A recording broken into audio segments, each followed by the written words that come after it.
Welcome back to the Road Show. This morning in the Buzz, more details are coming out about the apparent suicide of the accused Craigslist killer, and they are very disturbing. Now, the Boston Globe is reporting that Philip Markoff used his own blood to write his ex-fiance's name on the wall of his Boston jail cell. Apparently, he took his own life a year and 1 day after he was supposed to marry Megan McAllister, his fiancée at the time of his arrest. Since his death, Rhode Island prosecutors say they will dismiss charges against Markoff for a Warwick hotel attack, and we're told that's common after a defendant dies.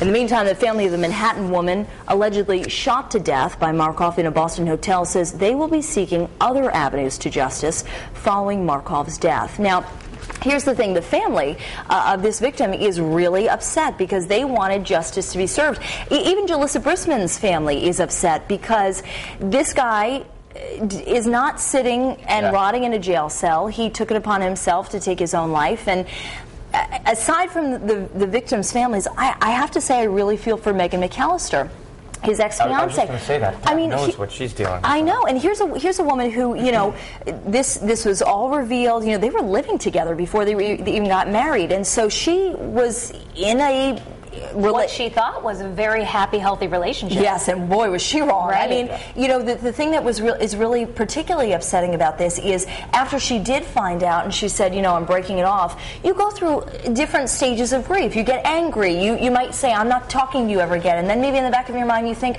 no, at some point we'll talk this out. We'll see what happens. I can't abandon this person. They need me now more than ever. Exactly. She...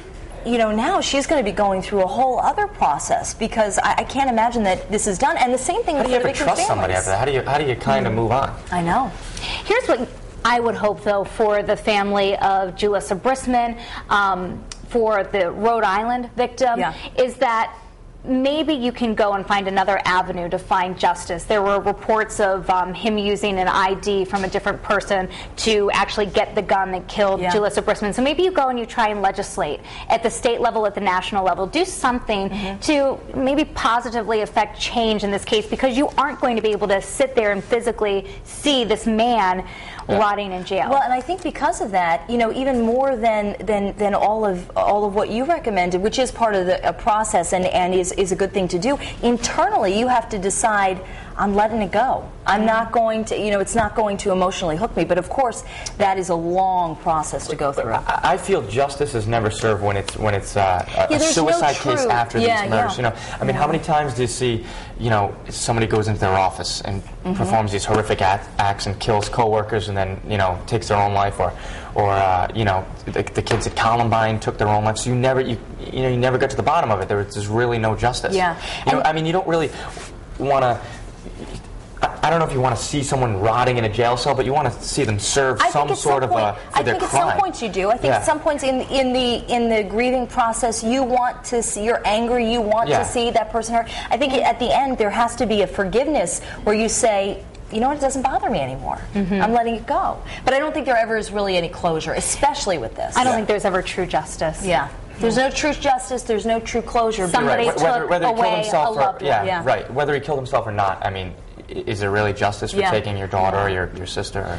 You know, I want to turn over to Mel because, you know, certainly I'm sure you've heard this, Mel, as well, that it's really been a water cooler topic of conversation lately. I mean, this is what people are talking about. I know that, you know, on a completely superficial level, I was interested in hearing the first jailhouse interview and just to answer questions, why and how this happened. And I think a lot of people are talking about that this morning. Yeah, they are, and I have to say it's a really tragic story.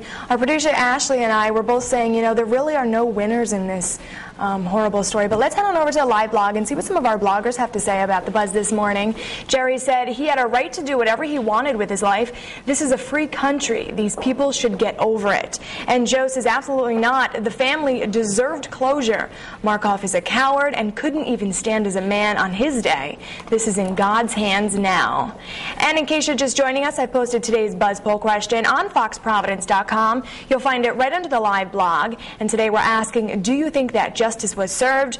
Your choices are A, yes, the case will now be closed, or B, no, the case should have gone to trial. And our friends on Facebook are weighing in this morning. Lauren Silva says justice was not served. He should have had to rot in jail and have had all that time to think about what he did. And Angie says justice will now take place when he faces God. It is out of our hands. And Kathy Ferris says absolutely not. The families deserve the right to confront him. It goes to show you what a coward he really was. So a lot of comments this morning on this topic, and don't go anywhere because I'll be back at the end of the show with your web poll results. But